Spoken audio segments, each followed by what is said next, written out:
I ain't gonna lie, this comment's got me going. Is she letting you drink, or are you still scared to in case she leaves you? Ha ha ha ha ha, mate. Am I scared that my missus is going to leave me if I drink? I ain't scared, mate. I'm fucking terrified. I'll tell you why, because if I went back to drink and drugs and my marriage broke down because of it, the shame and guilt of ruining my 3 daughters' childhoods would kill me.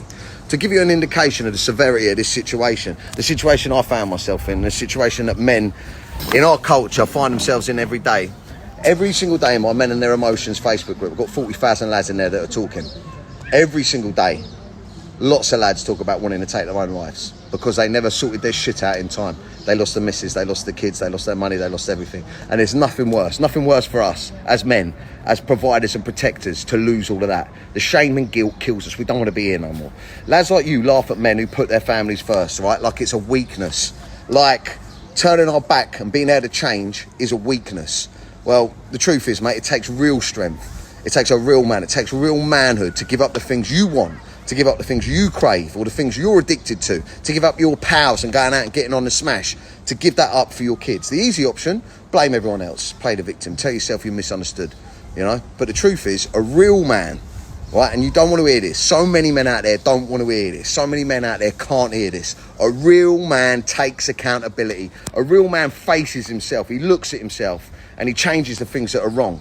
All right, don't be stubborn and sit in his ways and tell everyone else it's their fucking problem. If you've got kids, right, this bit here is going to cut deep with some people, but if you're still watching this, this might be for you. If you've got kids, a family, a missus who depend on you, and you drink and do drugs, and it's pulling you away from them and causing friction. Not if it ain't causing friction. If it ain't causing friction, that ain't an issue, crack on. But if it's causing friction between you and your missus, and it's taking you away from your kids, especially at the weekends, and you know it is deep down, and you still do it, you're an addict. You're fucked. You have a problem. It doesn't matter if you can take Monday to Wednesday off to sober up enough to write shitty comments on people's posts, like me, sober people's posts who trigger you because they highlight your issues. Doesn't matter if you're sober enough a couple of days a week to do that. You're still a fucking addict. If it's causing problems in your life, in your relationships, with your mental health, and you still do it. And whether you want to admit it or not, you're slowly losing the only thing that matters to you, your family. And when you do, you may not come back from it. So, to any lads out there, I'm going to finish on something positive. Any lads out there, because this geese is wound me up and I'm going to say some dumb shit. To any lads out there that are trying to do the right thing, trying to be the best version of themselves for their kids and their families, I respect you. I'm proud of you. All right, it's so hard. And I will always share my experiences so you don't feel alone, regardless of how much shit I get for it. Don't try and escape the life that you have with drink and drugs. If it's shit, stop doing it and build a life you don't want to escape. Fast forward 15 years, what are your kids going to remember about their dad?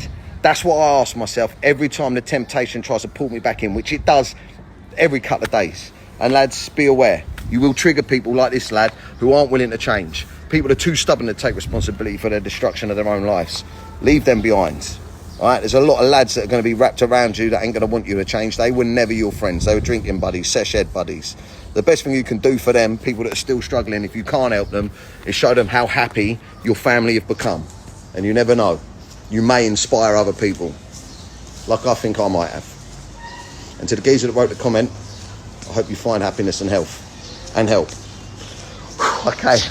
I think I kept it kind of calm and not too abusive. You twat.